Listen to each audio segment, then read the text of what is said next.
Medyo alarming tayo ngayon sa health, mga idol. Let's talk about leptospirosis with Dr. Rickson Balalio.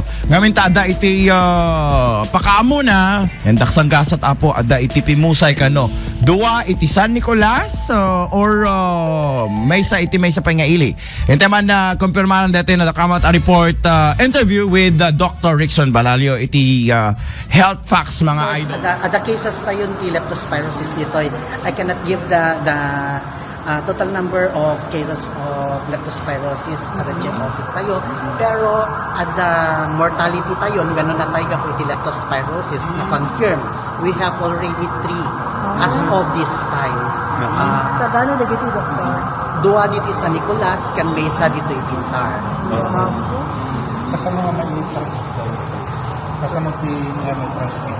Kasama pa nakaalala? Actually, detoy, syempre, no death tayo, iti leptospirosis, ang kapo di iti hospital, so iso dati mang confirm na di iti death na tayo gapo iti leptospirosis.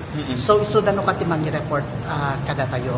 Yan ti Provincial Epidemiology and Surveillance Unit tayo, dito yung Provincial Health Office. So naano da kada ito kalkalpas nga bagbagyo, kada ito lang siya?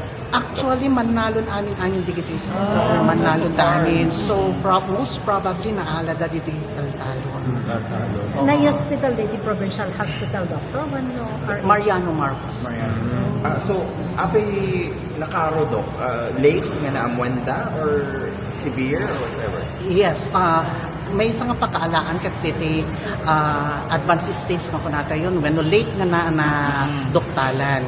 Salang nagsik iti medical consultation yan, idi nakaron. So, nakaron ko nata yun, ada digiti simptomas nga napektaran ti kidneys. Most often than not, deta talaga ti pakaalaan ti panakatay digiti nga kaskasa tayo ti leptospirosis. What size na ba po?